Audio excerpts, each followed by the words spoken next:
Namaskar. I am Dr. Mrs. Kesri. Welcome to my channel Ahar Vichar.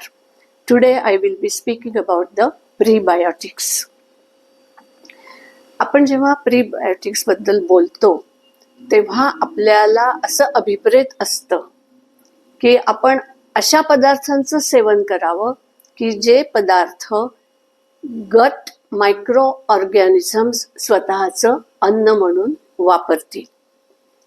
ह्या पदार्थांमध्ये सर्वसाधारणपणे इन्युलिन, fructo ऑलिगोसॅकराइड्स and गॅलेक्टो ऑलिगोसॅकराइड्स he chemicals असतात.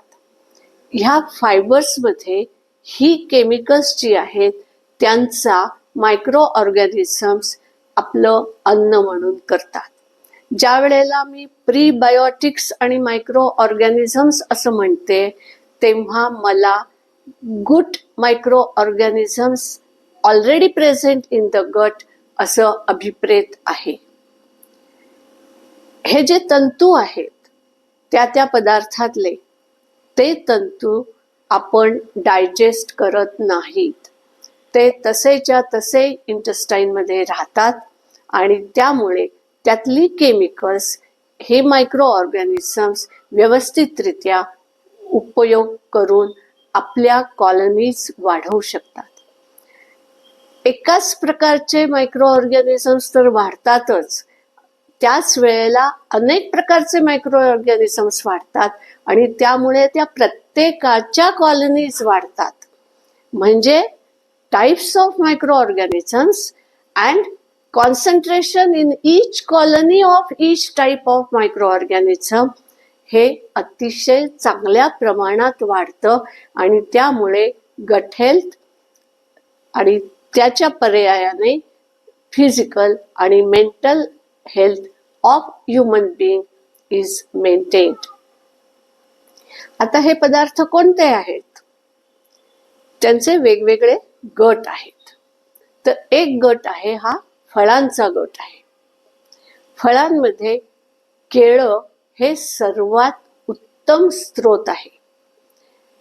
हिरवं केळं, जस्ट पिकायला लागलेलं केळं, अर्धवट पिकलेलं केळं, वेलची केळं, सर्व प्रकारची केळी ह्या मायक्रो ऑर्गॅनिझम्ससाठी या ऑलिगोसॅकराइड्सचा उत्तम स्रोत देतात. केळं हे 12ही महिने आणि भारतातल्या सर्व भागात उपलब्ध आहे. त्यातल्या त्यात हे सर्वात स्वस्त फळ आहे. त्यामुळे 80 ते 90% पॉप्युलेशनला हे परवडू शकतं. त्यामुळे रोज एक केळं खाण्याचा जर प्रयत्न केला तर अतिशय उत्तम आहे. प्रीबायोटिक्स म्हणून त्याचा खूप उपयोग होतो. हिरवं केळं आहे ते तसंच्या तसं कच्चं खाणं बहुतेक जणांना जमत नाही. ते थोडंसं गरम करून घ्यावं लागतं आणि मगच खाता येतं. पिकलेलं केळं तुम्ही केळं म्हणून तसंच्या तसं खाऊ शकता. त्याच्यावर कुठलीही वेगळी प्रक्रिया करण्याची गरज नाही. जर रेग्युलर केळं आहे की जे या साईजचं आहे असं एक केळं तुम्ही खाऊ शकता. आता मध्ये मध्ये कधी कधी आपल्याला या लांबीची केळी मिळतात. तर असं अख्खं एक केळं खाणं कदाचित शक्य होत नाही, पोट एकदम गच्च होतं. तर असं अर्ध केळं तुम्ही खाल्लं तरीही तुम्हाला उपयोग होईल. वेलची केळी असतात ती अगदीच एवढी एवढी असतात. ती 2 केळी खाल्ली तरीही त्याचा खूप उपयोग होतो. परंतु ही केळी खाताना एक गोष्ट लक्षात ठेवायला पाहिजे की ती दुधाबरोबर किंवा दह्याबरोबर खाऊ नये. आपण प्रीबायोटिक्स म्हणून याचा वापर करणार आहोत. त्यामुळे जर तुम्ही दह्यात दुधात कालवली तर त्याचा इफेक्ट अत्यंत अल्प होतो आणि मग मायक्रो ऑर्गॅनिझमसाठी त्याचा उपयोग होणार नाही. दुसरं फळ आहे सफरचंद. सफरचंद 12ही महिने उपलब्ध असतं. थोडंसं महाग असतं. त्यामुळे रोजच्या रोज ते कदाचित खाता येणार नाही किंवा प्रत्येकाला ते परवडणारही नाही. तेव्हा ज्यांना ज्यांना शक्य आहे त्यांनी रोज एक फळ खावं. ज्यांना शक्य नाही त्यांनी अधनं फळ खावं. अख्खं सफरचंद मोठं असतं ते न खाता 2-2 फोडी प्रत्येकाने खाल्ल्या तरी त्याचा पुष्कळ उपयोग होतो. आता सफरचंदाच्या सालामध्ये हे ऑलिगोसॅकराइड्स जास्त असतात, परंतु पेस्टिसाइड्सच्या भीतीने आपण ही ऑलिगोसॅकराइड्स खाऊ शकत नाही, म्हणजे सालातली ऑलिगोसॅकराइड्स खाऊ शकत नाही, कारण आपण वरचं साल काढून टाकतो आणि आतला गर खातो. ज्यांना विदाऊट पेस्टिसाइड्स किंवा केमिकल्स सफरचंद मिळत असतील त्यांनी ती निश्चित सालासकट खावीत. नंतरचं फळ आहे डाळिंब. हे सर्वात महाग फळ आहे, परंतु अख्खं डाळिंब एकट्याने खाण्याची काहीही आवश्यकता नाही. जर एक एवढ्या साईजचं डाळिंब असेल आणि घरात 5 ते 6 माणसं असतील तर सगळ्यांनी मिळून ते दाणे वाटून घेतले तरी त्यांना भरपूर प्रीबायोटिक्स त्याच्यातनं मिळू शकतात.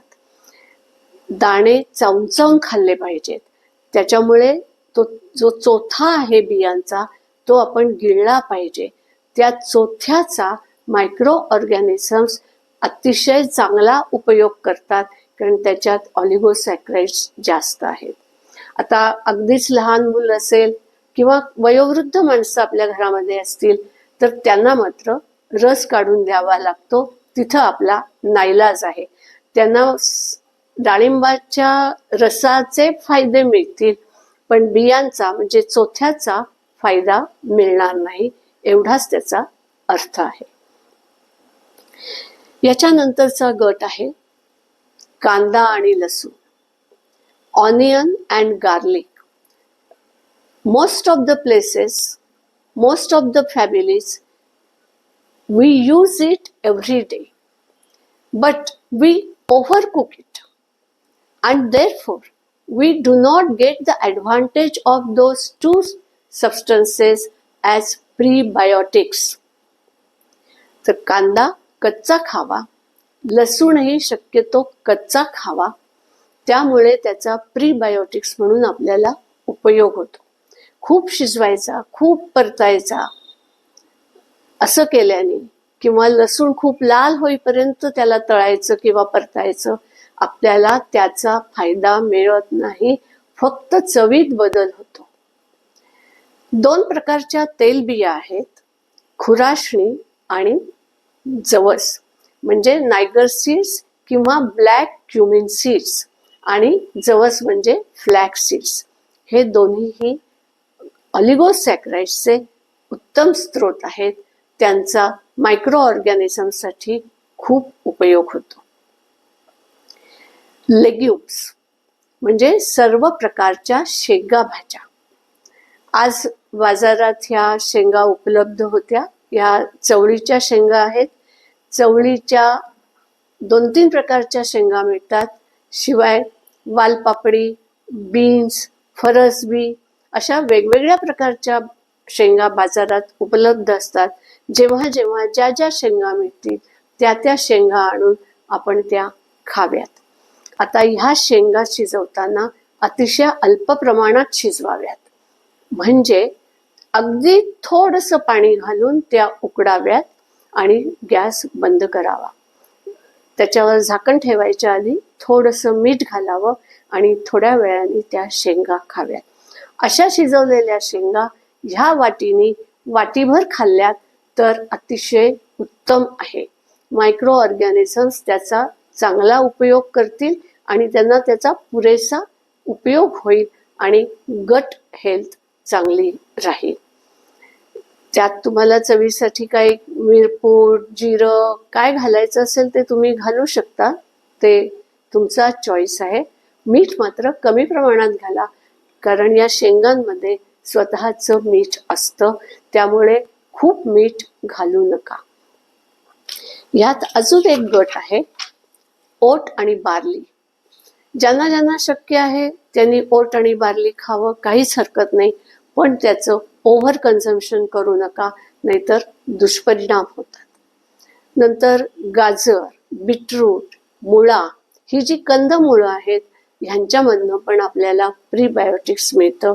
ती सर्व स्वच्छ धुवून जर कच्ची खाल्ली तर खूपच उत्तम आहे. त्याचाही तंतुमय पदार्थ जो आहे तो आपल्याला मायक्रो ऑर्गॅनिझमसाठी खूप फायदेशीर आहे. आता मी जे हे सगळे गट सांगितले, ह्या प्रत्येक गटातल्या प्रत्येक पदार्थाचा मेडिसिन पॉइंट ऑफ व्ह्यू और physical and mental health point of view अनेक उपयोग आहेत. पण मी आत्ता मला प्रीबायोटिक्स या संदर्भापुरतं रेस्ट्रिक्ट करून घेतलेलं आहे. त्यामुळे मी ह्यांचा प्रीबायोटिक्सशी संबंध असलेल्या भागाबद्दलच विवेचन केलेलं आहे. त्यांचे इतर मेडिसिनल फायदे मी त्या वेळेला सांगण्याचा प्रयत्न करेन. नंतर हे सगळे गट प्रत्येक वेळेला प्रत्येक दिवशी प्रत्येकाला खाता येतीलच असे नाही, परंतु ह्यातल्या शेंगा, कांदा आणि लसूण हे आपल्याला रोजच्या रोज खाता येतं. तर मी सांगितलं त्या पद्धतीने जर तुम्ही ते शिजवलं, त्या प्रमाणात त्याचा वापर केला तर तुम्हाला निश्चित फायदा मिळेल. जेव्हा केव्हा शक्य आहे तेव्हा मिळतील ती फळं खा. फळांमध्ये स्ट्रॉबेरी, जांभळं, करवंद, द्राक्ष ही सीझनल फळं आहेत. ही त्या वेळेला मिळतात. त्या वेळेला ती मुठभर फळं खाल्ली तरीही आपल्याला खूप फायदा होतो आणि गट हेल्थ चांगली राहते. तर त्या मोसमात मिळणारी फळं, त्या मोसमात मिळणाऱ्या भाज्या हे जर आपण व्यवस्थित खाल्लं तर आपली गट हेल्थ अतिशय चांगली राहते. तेव्हा मिळेल त्या प्रकारचे प्रीबायोटिक्स रोज खाण्याचा प्रयत्न करा. ते योग्य प्रकारे शिजवून खायचा प्रयत्न करा आणि स्वतःची गट हेल्थ मेंटेन करा, जेणेकरून diversity of microbiome in the gut health, which is a gift by the nature for the human being, will be maintained and you will be physically and mentally fit. So take care of you. Thank you for listening. If you like it, share it, subscribe it, click on the bell icon. Take care of your health. Thank you.